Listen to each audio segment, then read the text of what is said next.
Dr. Yakubi, you spoke so much about the conversations that you've had with women who you've been able to help, and I'd like for you to tell me a little bit more about how those conversations may have changed. You spoke about the conversations you initially had before you started doing the work you're doing.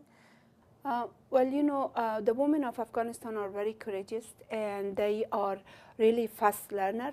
If they are being given opportunity, they learn a lot. Prior to this, the life of Afghan women was disaster because for 35 years they suffer. And as we provide for them training and education, day to day we could see the great impact of the education on them. For example, as I said, a little before that story, like for example, a life of a woman who never have been able to read and write. Now that woman is so powerful. For example, from one village, there is a woman that she did not know how to read and write. And now she is not only a leader, she is really a supervisor of the health post. She is also leading a one woman learning center. And not only that, she said she's very powerful because in the village, they respect us. They come and ask her consultation. They ask her advice. And also, she goes door to door, house to house, and try to educate women. And when you see how she is talk about it, it gives you so much energy and so much encouragement that this woman who 4 years ago even were not able to talk. And now she is so much empowered. She has so much energy, and she thinks she is a leader, and she is a leader. And she comes and tell you, I am very powerful. I don't have to anymore do my housework at my own home because I can hire somebody else to do my housework because right now I'm earning money. This is something that we are working for, that women will be sustainable, they will be empowered, and also they take place in the political arena, into education arena, and to everywhere in their life they will be the leader. We are working on it. Thank you.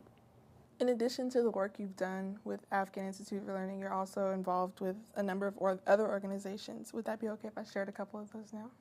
Yes, okay. Of course. Well, you were the co-founder and vice president of Creating Hope International, which is a Michigan-based nonprofit organization. You are a member of the board of directors for the Global Fund for Women. You're advisor to the Peter and Patricia Gruber Foundation.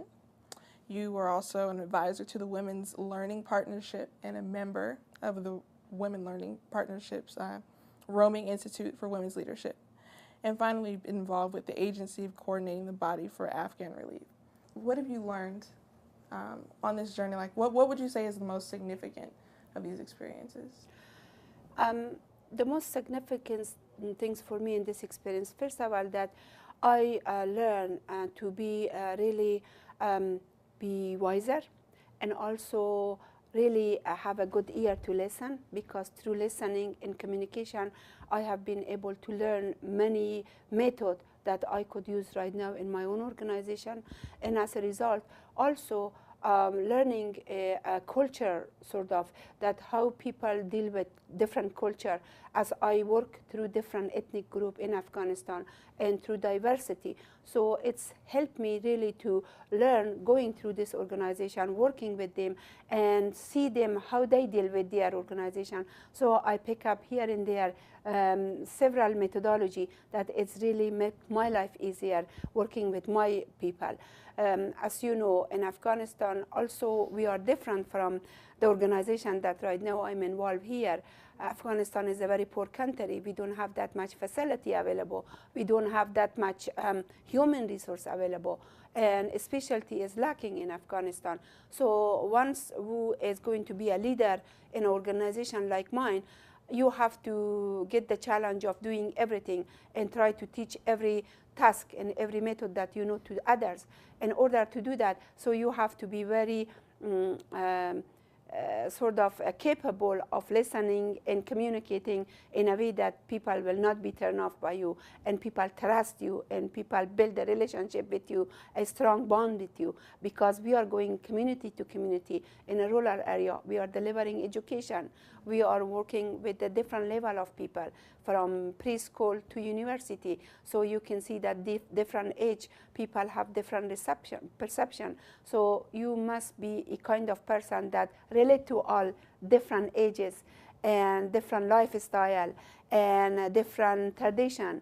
So this is something that I learned through my work, and I think that is one of the reasons that also they choose me to be in their board.